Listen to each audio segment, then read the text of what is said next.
Dragzinhos e dragzinhas, tudo bem com vocês? Estou aqui de volta, Diva Trans, nesse nosso canal Café com Trans, para... Ai, não vou atender agora, gato. Foi o A. Estamos aqui hoje para falar de babados trans. Então, essa semana eu fiz bastante vídeo, né? Vamos lá, gente. Eu tô fazendo todo esse ererê transfônico aqui.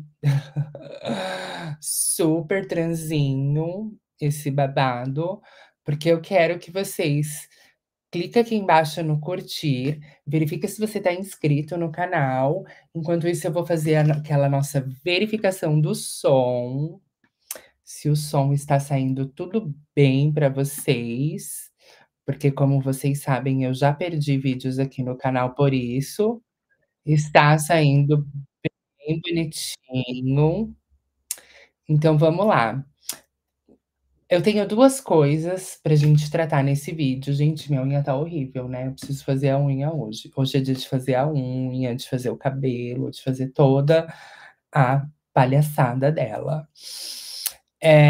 Mas eu tenho 2 coisas pra gente discutir. A primeira O primeiro vídeo, eu acho até que eu vou soltar 2 vídeos hoje, tá? Então aproveita, verifica se você tá com a campainha aqui ativada para você receber sempre um alerta de quando eu estiver fazendo live ou de quando eu postar um vídeo. Eu vou trazer 2 vídeos aqui hoje. Um deles é um vídeo que eu acho bem importante, tá ligado com a temática trans, e é, um vídeo em que nós vamos com um doutor, um psiquiatra, um psicólogo especialista, falar sobre a explicação científica da transexualidade.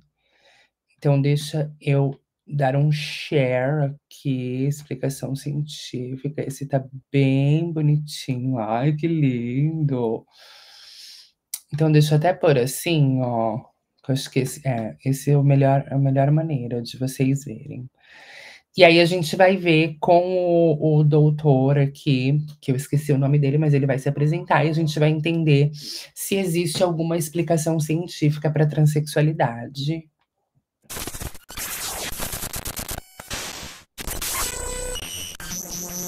Transsexualidade. Esse é um tema muito falado dos tempos atuais. Por um lado, há pessoas que abordam esse assunto de forma séria e responsável. Mas também há muita discussão rasa nas redes. Discussão rasa, tá? Tem um canal aqui, que eu só tô esperando eu ganhar um pouquinho mais de visibilidade, para que a gente consiga fazer uma briga ali pau a pau, se é que vocês me entendem. Porque tem uma menina que passa muita fake news, faz muita crítica, faz um ataque gratuito, um ódio, e a gente vai chegar nela. Espera, vocês estão me ajudando. Eu sei que vocês já estão inscritos aqui no canal. Confirma se a sua subscrição tá certinha, porque assim que eu conseguir atingir 1000 seguidores aqui, a gente vai começar a bater de frente com essa menina que só produz fake news, só traz desinformação, só vomita o ódio, a raiva que ela tem das pessoas trans. Que acabam caindo num viés político. Eu já te falo que este não é o nosso foco aqui. E eu já te adianto, essa questão da transexualidade não é uma questão simples. Eu não sei vocês, mas eu fiquei um pouco incomodada que quando ele fala sobre transexualidade, eu não sei se ele não quis usar a imagem de pessoas trans que tem aí na internet, TikTok, até no YouTube mesmo, né? Tem várias meninas trans que ele podia pegar a imagem, mas ele sempre, quando falar de trans, ele vai colocar um gay de batom e um outro de peruca. Tá, nada contra, não tenho nenhum problema com os gays de perucas, mas eu só acho que quando ele está falando de transexualidade, ele tinha que realmente trazer as personagens, as personas que vivenciam isso, e não colocar um gay de batom, um gay de batom e uma bicha de peruca lá, e falando de transexualidade. Mas fora isso, vamos seguir aqui o vídeo. Dada a complexidade dessa temática, a gente está iniciando uma série de vídeos sobre esse tema aqui no canal. Nesse primeiro vídeo, vamos falar da neurociência por trás da transexualidade. A neurociência por trás da transexualidade, e um gay passando rímel, assim, no espelho. Não vamos nos focar nesse detalhe. Esse vídeo é muito importante, tem muita informação legal. Só vai destoar um pouquinho, porque sempre que ele falar de transexualidade, você vai ver um gay passando batom, passando rímel, ou um gay de peruca, uma drag queen, que não são figuras trans. Mas as informações que ele passa agrega muito pra gente. Vamos então continuar assistindo. Nos próximos vídeos, falaremos de alguns tópicos sensíveis sobre esse assunto, como os desafios envolvendo as pessoas trans nos esportes, nos presídios e a questão das crianças trans. E se você não me conhece, eu sou Alberto Delísola, professor de psicologia. Alberto Delísola é o nome desse professor de psicologia. E você está no Como a Mente Funciona, o canal onde falamos de filosofia, psicologia, neurociência e muito mais. Mas bora lá falar de transexualidade. Primeiramente, é muito importante nos atentarmos para a situação social vulnerável em que esse grupo se encontra de uma forma geral. E para isso, como sempre fazemos aqui nesse canal, falaremos de fatos e dados. Temos como referência os dados de 2021 do Transgender Europe. Tá, então assim, o que eu amei muito no Dr. Alberto é que ele não pegou dados da ANTRA, tá? Porque como nós somos brasileiras, e não importa de onde você esteja vendo esse vídeo, provavelmente, se você tá me assistindo é porque você entende português, então ele poderia ter pego dados da ANTRA, mas a ANTRA sempre vai colocar que o Brasil é o país que mais mata trans, e vai trazer uma realidade ali muito local da realidade brasileira. Esse Transgender Europe é uma instituição que tem aqui na Europa e que mede também quase que os mesmos dados da ANTRA. E é aí que literalmente a nossa cara vai cair no chão, porque a gente vai ver que é tudo igual. Que mostrava que pelo 13º ano consecutivo, o Brasil tem sido o país que mais mata pessoas trans no mundo todo. Isso é, o Brasil é o país que mais tem acesso a esse tipo de dado, tá? E o que mais reporta para essas associações, para essas instituições de travesti. Mas este número é alarmante. Por que que o Brasil continua por 13 anos seguidos liderando esse ranking? A estatística aponta que 4 em cada 10 assassinatos de transexuais do mundo vão acontecer no Brasil. E ainda que boas condições socioeconômicas não sejam garantia de qualidade de vida para pessoas dessa população, é óbvio que a pobreza tende a ser um grande fator de risco para desfechos negativos na vida das pessoas. Apesar de o Brasil ser um país com um grande número de assassinatos de forma geral, isso pode sim fazer parecer que a morte de pessoas trans é só uma consequência. Vale lembrar que esse grupo é atingido mesmo em países com baixos índices de homicídio, como Austrália, Alemanha, Portugal, Nova Zelândia, Singapura e Espanha. E um outro ponto também que eu quero apontar aqui, que normalmente o pessoal fala, mas feminicídio ocorre em qualquer lugar do mundo. Sim, o feminicídio ocorre em qualquer lugar do mundo. Mas se você observar, depois, né, isso são todos os dados que a própria polícia acaba divulgando, ou as reportagens, enfim. A mulher, quando ela é morta, ela normalmente é morta com um tiro, uma facada e deu. E quando a gente fala de assassinato de pessoas trans, sempre envolve muita violência, sempre envolve, tem que arrancar o coração, tem que arrancar os braços, tem que cortar a cabeça, tem que cortar o bilulito lá embaixo. Então, assim, as pessoas que matam as trans, elas conseguem expressar ali, né, no momento em que estão cometendo esse crime, elas conseguem expressar todo o ódio que elas sentem, porque é sempre 40, 50 facadas, tiro, paulada. Ah, é uma tortura, é um horror. Ou seja, a violência contra transgêneros é, sim, generalizada.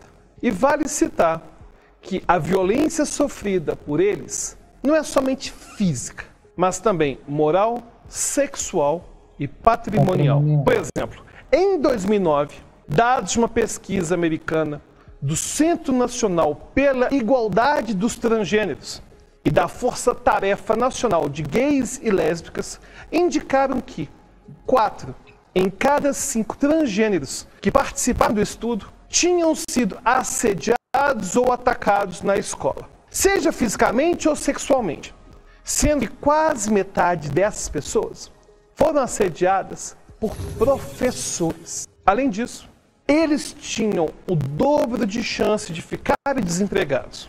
1/4 dos participantes já haviam sido demitidos por não conformidade de gênero.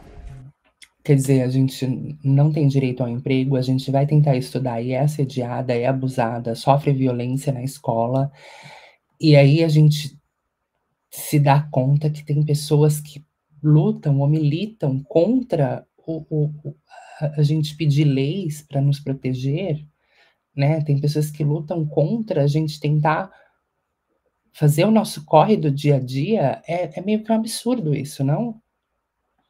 E 1/5 deles já tinha estado em situação de rua, sendo que destes, 1/3 tinha sido rejeitado por abrigos por causa da sua identidade de gênero. É quando a gente vai parar na rua, os abrigos não dão lugar para a gente dormir, ou para comer, ou para tentar socializar, porque trans é sempre excluída da sociedade. A pesquisa também indicou que mais da metade dos jovens trans já tinham tentado suicídio. E esse é um índice extremamente alto se levarmos em conta que, para a população geral, essa estatística é de 2%. E esses foram apenas alguns dos problemas alarmantes revelados pela pesquisa. Apesar de esses achados serem de mais de uma década atrás e também serem de outro país, eles são bem ilustrativos da extensão do preconceito diário que é sofrido por esse grupo. E é claro que, assim como já falamos no nosso vídeo sobre homossexualidade, a discriminação contra pessoas que não se identificam como cis-hétero é um problema social imenso. E ele é fundamentado principalmente na ignorância e em preconcepções equivocadas. Ou seja, ele é fundamentado na ignorância.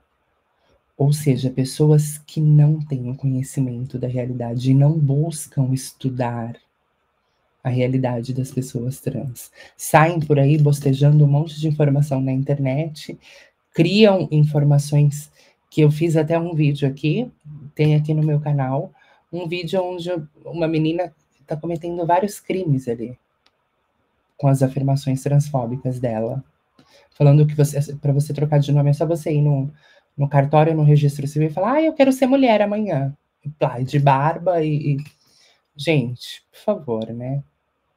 Nem tudo que vocês veem na internet é verdade. E antes de adentrarmos ao cerne das problemáticas a serem abordadas nesse vídeo, vamos a algumas considerações conceituais para que não haja confusão terminológica. É chamado de transgênero o indivíduo que acredita que a sua identidade de gênero não é compatível com o sexo do seu nascimento, ou seja, o sexo biológico. Por exemplo, alguém que nasceu biologicamente homem, mas que... Ó, eu amei a explicação dele, eu só achei que esses vídeos que ele usou para ilustrar os transgêneros ali, é uma bicha peluda, olha o braço da bicha toda cheia de pelo. A bicha toda peluda, com um gogó aqui que dá para ela, não sei, pondo uma peruca, uma maquiagem nitidamente de drag. Mas vamos lá, doutor Alberto, tá legal a sua explicação. Sente que é uma mulher ou o contrário. Ou até mesmo pessoas que nascem do sexo masculino ou feminino, mas que simplesmente não se encaixam nesses padrões. Note que estamos falando aqui do gênero com o qual a pessoa se identifica. Se há compatibilidade entre a identificação e o sexo biológico, falamos que a pessoa é cisgênero. Mas se não há essa compatibilidade, nós dizemos que a pessoa é transgênero. É importante diferenciar identidade de gênero da orientação sexual, que diz respeito ao gênero pelo qual o indivíduo sente atração. Se o indivíduo sente atração pelo mesmo sexo que ele, então dizemos que se trata de alguém homossexual. Mas se sente atração pelo sexo oposto, nós falamos que o indivíduo é heterossexual. E o bissexual é aquele que se atrai pelos dois sexos. Ou seja, uma pessoa pode ter nascido como homem, mas a sua identidade de gênero ser trans, isso é, essa pessoa pode se identificar como mulher e ainda assim se sentir atraída por mulher. A gente tem um vídeo aqui falando de trans lésbicas, né? Que meninas trans que namoram meninas. Vai estar passando aqui no card, não deixa de conferir também, porque ele é bem interessante. Nesse caso, a gente vai falar que é uma pessoa transgênero lésbica, ou seja, uma mulher trans lésbica. E algumas últimas terminologias antes de continuarmos o vídeo.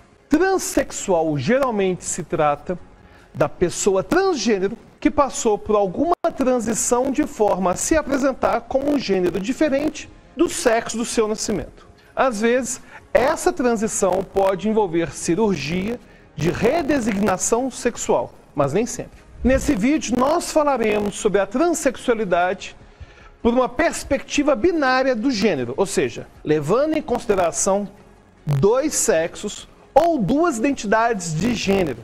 Mas é importante ressaltar que pessoas não binárias, isso é, que não se identificam com nenhum dos dois gêneros, também, é claro, são transgêneros. Mas podemos falar mais sobre não binariedade em outro vídeo, se você quiser.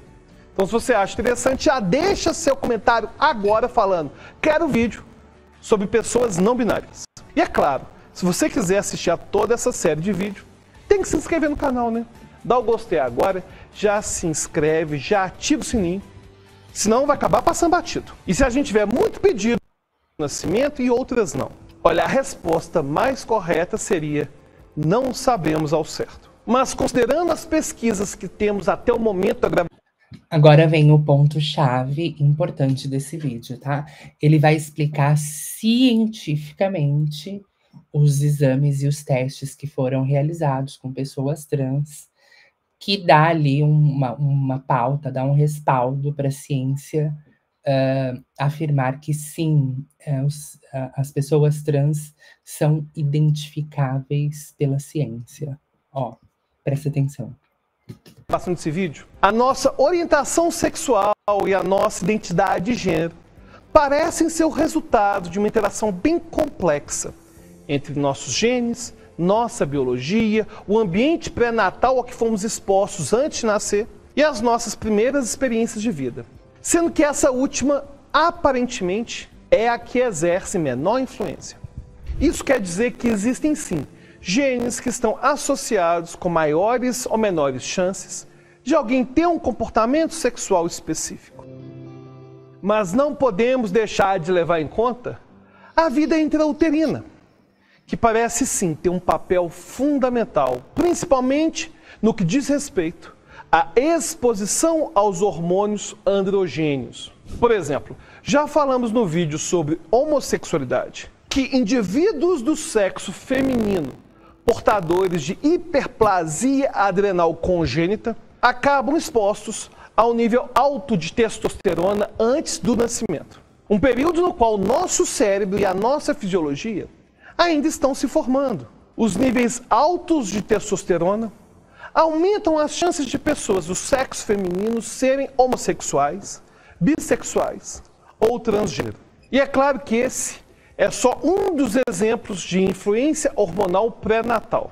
Mas acredito que ele é bem ilustrativo para entender o impacto que essa fase do desenvolvimento vai ter na nossa sexualidade. Bom, mas se nós dissemos que o ambiente intrauterino influencia no desenvolvimento do nosso cérebro, então será que existe de fato alguma diferença no cérebro de indivíduos cis e indivíduos trans? Aparentemente, sim. Se você assistiu ao nosso vídeo sobre diferenças no cérebro do homem e da mulher, você deve lembrar que falamos que existem diferenças médias na estrutura de áreas cerebrais de homens e mulheres. E inclusive ressaltamos que as pesquisas citadas foram feitas com indivíduos cisgênero. O que quer dizer que, se compararmos um grande grupo de homens e outro grupo de mulheres, a proporção média de algumas áreas cerebrais vão diferir de um grupo para o outro. Por exemplo, a área denominada núcleo-leito da estria terminal vai ser maior nos homens do que em mulheres. Ok, mas o que isso tem a ver com o cérebro de indivíduos transgênero? Acontece que a estrutura do cérebro de indivíduos desse grupo se aproxima mais do gênero com o qual eles se identificam do que com o sexo biológico do nascimento. Ou seja, a estrutura do cérebro das pessoas trans se aproxima mais com o cérebro do qual elas se identificam do que com o sexo do nascimento. Isso quem está dizendo é um doutor de uma faculdade estudado, tá? Não sou eu que tirei fonte da minha cabeça, vozes da minha cabeça e tô vindo aqui bostejar na internet, não. Um doutor psiquiatra. Por exemplo, em mulheres trans, o núcleo que citamos agora há pouco tende a ser do tamanho do núcleo das mulheres cis, e não de homens cis. Ainda que, no caso da mulher trans, o sexo que ela teve no nascimento biológico tenha sido masculino. Em suma, a estrutura do cérebro de um indivíduo tende a ser mais parecida com a do sexo com o qual ele se identifica, que ele sente pertencer, do que com o seu sexo biológico, ou seja, do seu nascimento. Em outras palavras, em nível cerebral, não é como se pessoas transgênero apenas pensassem que são de outro gênero. É como se seu cérebro estivesse preso num corpo com o qual ele não condiz. Por exemplo, o cérebro de um homem no corpo de uma mulher e vice-versa. No entanto, apesar de todos esses achados, ainda não é possível fazer uma ressonância magnética funcional ou qualquer outro tipo de exame sofisticado para diagnosticar alguém como trans. Inclusive, esses achados se referem à média. Não está falando de psicodiagnóstico. É claro que seria muito mais simples se a ciência pudesse detectar tudo isso de forma objetiva, escaneando o cérebro de alguém, identificando, essa pessoa é do gênero masculino, ou do gênero feminino, enfim. Ocorre que o ser humano é um ser complexo, ele é um ser biopsicossocial, e todas essas variáveis vão ter algum papel na determinação do gênero. E é justamente por isso que o gênero vai ser identificado por meio de autorrelato. Afinal, nada melhor que a própria pessoa para falar com o que ela se identifica. E um outro ponto importante de destacarmos é o exemplo ilustrativo dos membros fantasmas, que inclusive já falamos aqui em outro vídeo.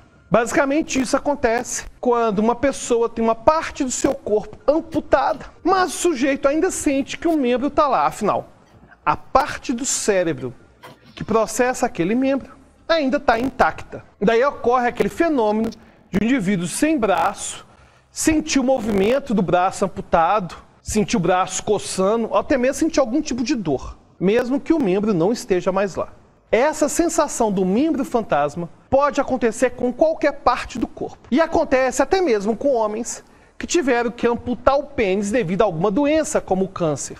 No entanto, esse fenômeno do membro fantasma parece ser menos frequente em transexuais que passaram por uma cirurgia de redesignação sexual. Ou seja, apesar de a sensação de um pênis como um membro fantasma ser relativamente comum em casos de homens cis que tiveram que amputar o pênis, parece que esse fenômeno é menos frequente em indivíduos transgênero que nasceram biologicamente como homens, mas que se identificam como mulher e que optam pela cirurgia de redesignação sexual. Uma hipótese para isso seria que, em nível cerebral, aquele pênis nunca tivesse pertencido àquele corpo, já que o cérebro processava um corpo feminino mesmo antes da operação.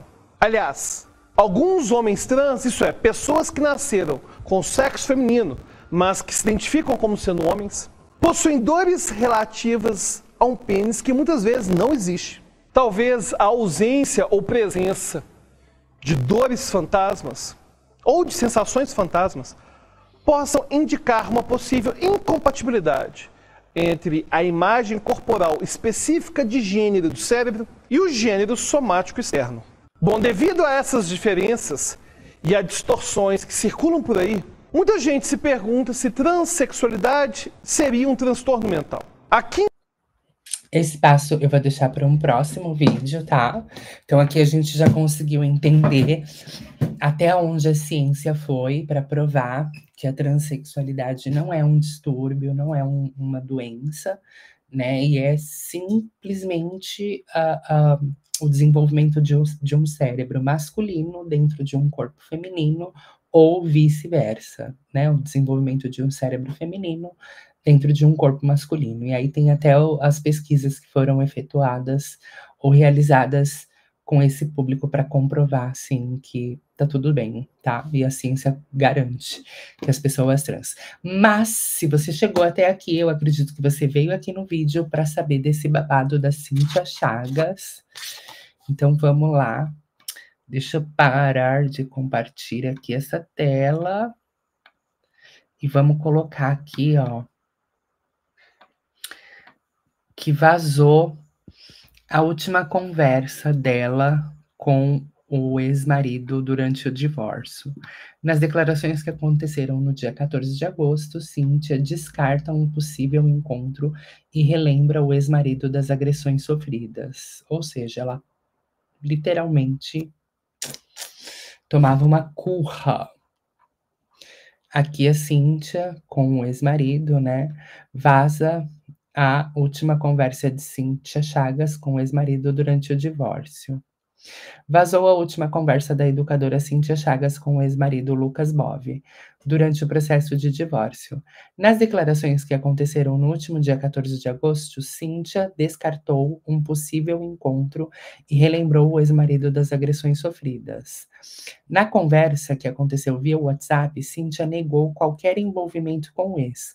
Lucas, não quero me encontrar com você, tampouco continuar as relações. As agressões, a sua necessidade de controlar o meu passo a passo, a faca que você atirou em mim. Ou seja, teve tentativa de homicídio aí, né? Bem forte. Ela continuou. Os beliscões, os hematomas da minha perna, os gritos ao pé do meu ouvido, acabaram com a nossa relação. Aguentei muito. Aliás, esperei muito pela sua melhora. Você sabe. Na sequência, a Cíntia revela que não foi espancada devido à quantidade de seguidores que possui no Instagram. Olha só, ela só não foi espancada porque ela é uma celebridade no Instagram. Porque se não fosse, a gente não sabe nem se essa mulher estaria viva, né? Ou seja, expulsar-me de casa e agredir-me, dizendo que só não me espancaria por causa dos 6 milhões de seguidores, foram a gota d'água e vai contra tudo o que nós pregamos. Não há solução a não ser o divórcio imediato. Caso você mude daqui a 6 meses, talvez podemos conversar. A educadora ainda detalhou que o político apresenta disfunções comportamentais. Você apresenta disfunções comportamentais com as quais não quero conviver. Desejo-lhe o melhor, escreveu ela. Por fim, Cíntia pediu para que o político cessasse as mensagens e pediu para que ele entrasse em contato com seu advogado para dar continuidade ao divórcio. Ó, aqui tá, ó, esse trecho que a gente leu. Ela falando das agressões e tudo mais. Ó.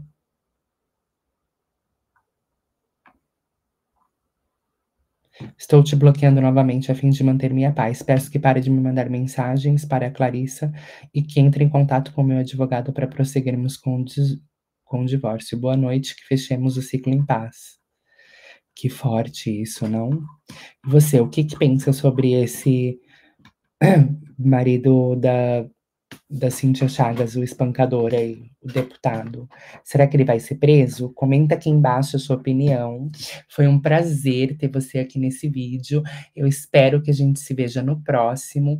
Não esquece de conferir se você está subscrito aqui no canal para você acompanhar sempre todos os vídeos que eu estou postando. Um beijo e até o próximo. Tchau, tchau!